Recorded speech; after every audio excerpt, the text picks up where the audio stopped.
He was the firstborn son of humanity, the first man born into a world already cursed. He walked beside his brother, worked beside him, prayed beside him, and then he murdered him in cold blood. Why? Because God chose one and rejected the other. This is the story of Cain and Abel, the first murder, the first betrayal, and the chilling moment when a man looked God in the eye and asked, "Am I my brother's keeper?" In the beginning, there was paradise. Adam and Eve had walked with God, known his voice, touched his creation. But that world was gone.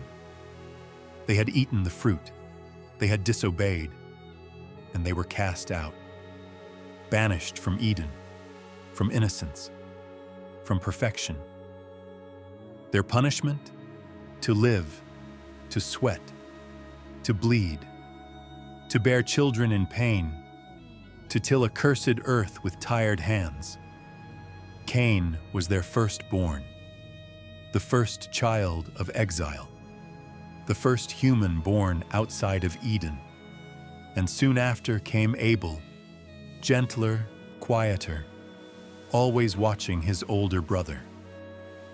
One worked the ground, one tended sheep. They grew side by side. But beneath the soil, something bitter began to grow. In time, the brothers brought offerings to God. Cain gathered the fruits of the earth, grain, roots, vegetables. Abel brought the firstborn of his flock, fat, warm, still dripping with blood. And God chose. He looked upon Abel's gift with favor, but Cain's, God turned away. No thunder, no voice from the sky, just silence. And in that silence, Cain's heart turned. Why? Why him? Why Abel?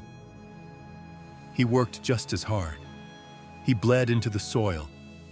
He fed the family with his crops, but Abel had done nothing. Yet God smiled at Abel and frowned at him. It wasn't just rejection, it was humiliation, and it burned. God saw the look in Cain's eyes, saw the storm rising behind his silence, the tension in his shoulders, the way his jaw clenched when Abel passed. And God spoke. Why are you angry? If you do what is right, will you not be accepted? But if you do not, sin is crouching at your door. It desires to have you, but you must rule over it. Cain said nothing, but the warning echoed. Sin, crouching, waiting. We don't know what Cain said. Maybe he invited Abel out to talk. Maybe he said he had something to show him. Maybe it was a trap from the start. But the Bible says this. Cain said to his brother Abel, "Let us go out to the field." And while they were in the field, Cain rose up against his brother Abel and killed him. There were no witnesses, no thunderclap, no flash of light, just hands, blood, breath stolen from the lungs. Abel cried out, but no one heard. No one. Except the ground. Abel's blood sank into the earth, but it didn't stay silent. God came to Cain with a question, one that pierced through the air like a blade. "Where is your brother?" Cain's reply would echo through the centuries, cold, calculated, deflecting guilt. "I don't know. Am I my brother's keeper?" He could have confessed. He could have wept. He could have begged. But he didn't. Instead, he threw the question back at God, mocking, detached. It wasn't just a murder. It was defiance. And God answered, What have you done? Listen, your brother's blood cries out to me from the ground. No courtroom, no witnesses, only judgment. Now you are cursed. When you work the ground, it will no longer yield crops for you. You will be a restless wanderer on the earth. The earth itself, the one thing Cain had trusted, was turning against him. He was being unmade, stripped of place, of purpose, of peace, and for the first time, Cain cracked. "My punishment is too great to bear," Cain cried. "You are driving me from the land. I will be hidden from your presence, and whoever finds me will kill me." He was terrified, not of guilt, not of the murder, but of being alone, of being hunted, of suffering the same fate he had dealt to his brother. And God, in mercy, or perhaps justice, responded, "No one will harm you.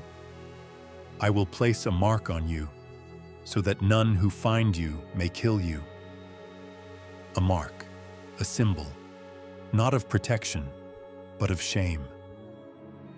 So Cain went out from the presence of the Lord, a fugitive, a wanderer, carrying the weight of his brother's blood. Cain settled in a land east of Eden. He built a city, had children, named it after his son. He created civilization, but his name was never forgotten. The first human ever born, the first human to spill blood. His story is not one of rage, but of rot, of envy, of silent bitterness, of a heart that refused to soften even when warned by God himself. He could have ruled over his darkness, but instead, he embraced it. He let it consume him, and he passed it on. Think about it. This wasn't war. This wasn't divine punishment. This wasn't fate. It was personal, intimate, a brother, a field, a single act of violence that changed the course of humanity. Abel was never resurrected. His blood stained the soil forever. And Cain walked into legend, not as a pioneer, but as a warning. He wasn't a monster. He was a man who wanted approval, a man who felt unseen, a man who couldn't stand the idea that someone else was better. God offered him a way out, a chance to master the darkness, but he turned away. And when it was over, when the blood had dried and the earth had gone silent, Cain looked up and said, "Am I my brother's keeper?"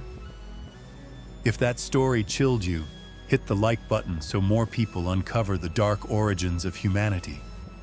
Subscribe for more biblical betrayals, mythological scandals, and the stories they never told you in Sunday school. And tell us in the comments, was Cain a monster, or just a man crushed by silence and jealousy?